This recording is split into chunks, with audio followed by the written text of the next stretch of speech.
ఎన్టీఆర్ ఇప్పుడు సోషల్ మీడియాలో బాగా వినపడుతున్నటువంటి పేరు దేవరా అయిపోయింది. దేవరా 2 ఇప్పట్లో వచ్చేలా లేదు. మన ఎన్టీఆర్ నీల్ సినిమా ఎప్పుడో ఈ 2026 ఎండింగ్లో వస్తుంది అనేటటువంటిది మనకు అర్థమవుతుంది. ఇప్పుడు ఎన్టీఆర్ గురించి ఎందుకు ఎక్కువగా డిస్కషన్ చేసుకుంటున్నారు అనేటటువంటి థాట్ అయితే మీకు రావచ్చు. దాని గురించి ఈరోజు ఈ వీడియోలో క్లారిటీగా క్లుప్తంగా మాట్లాడుకునేటటువంటి ప్రయత్నం చేద్దాం. ముఖ్యంగా ఆయుధ పూజ సాంగ్ ఏదైతే ఉందో బాగా వైరల్గా మారింది అనమాట సోషల్ మీడియాలో.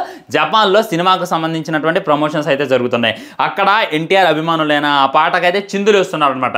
దాన్ని చూసి మన ఎమ్మటే ఎన్టీఆర్ అన్న అయితే ఒక ఉత్సాహానికి గురయ్యి మైక్ కొరటాలకి ఇచ్చి మరి వాళ్ళతో అయితే స్టెప్ వేయడం జరిగిందనమాట.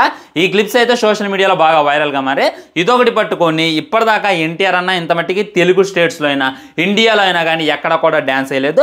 అక్కడైతే వేసిండు. జపాన్ వాళ్ళు అదృష్టం చేసుకున్నారు, మేమేం పాపం చేసుకున్నాం అని చెప్పి సోషల్ మీడియాలో చాలామంది కామెంట్ చేస్తున్నారు. ఒకటి చెప్తున్నా వినంటే, మొన్న ఈ మధ్యన జరిగింది కదా దేవరా మూవీ ఇండోర్లో pre release event audio event లాంటిది ప్లాన్ చేశారు కదా. ఇండోర్ డోర్లు అయితే బద్దలు కొట్టారు.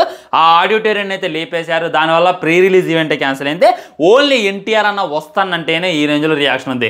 ఇక ఆయన స్టెప్పులు వేస్తా, నేను ఇయ్యాలా ఆయుధ పూజ చెయ్యాలా అని చెప్పి ఫ్యాన్స్తో కలిసి ఎంజాయ్ చేస్తా అంటే కుదరదునా అన్న. అక్కడ జపాన్ అనమాట, వాళ్ళకు ఒక ఇది ఉంటుంది అనమాట. అంటే ప్రేమ ఉంటుందిలే కానీ వాళ్ళకి లిమిట్లో చూపిస్తారు. కానీ మన వాళ్ళకైతే లిమిట్లో ఉండదు ప్రేమ.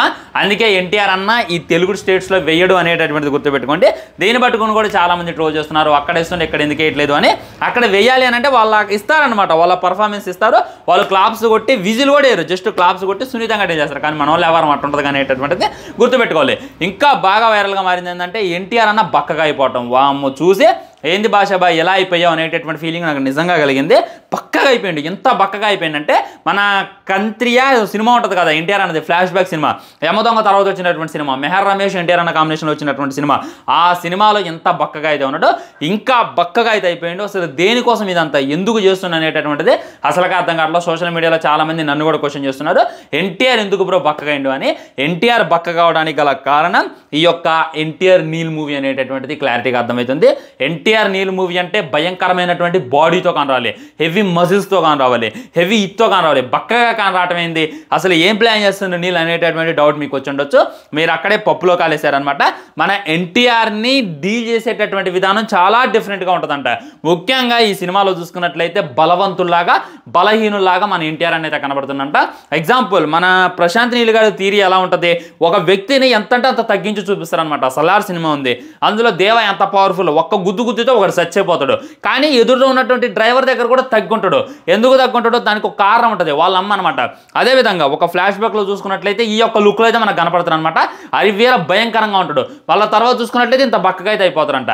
మరి ఇందులో ఎందుకు బక్కగా ఏంటంటే మరి తను వెనుకున్నటువంటి కథే ఈ సినిమాలో ఉన్నటువంటి మేజర్ ప్లస్ అనేటటువంటిది క్లారిటీగా అర్థమవుతుంది. రీసెంట్గా మనం చూస్తూనే ఉన్నాం, ఏదైనా చిన్న ఈ డైరెక్టర్తో సినిమా చేయాలన్నా, చిన్న సినిమాలు అయ్యాను కానీ ఒక్కొక్కటి 6 ప్యాక్ పెంచి హెవీ బాడీ పెంచి మనకైతే దర్శనం ఇస్తుండో. కానీ ఎన్టీఆర్ అన్న చూసుకున్నట్లయితే బక్కగా ఉన్నటువంటి ఎన్టీఆర్ అన్నతో కూడా భయంకరమైనటువంటి ఎలివేషన్లు పుట్టించేటటువంటి ప్రయత్నం ప్రశాంత్ నీల్ గారు చేస్తుండు అనేటటువంటిది తెలుసుకున్న తర్వాత నిజంగా నా ఫీజులు అయితే ఎగిరిపోయాయి.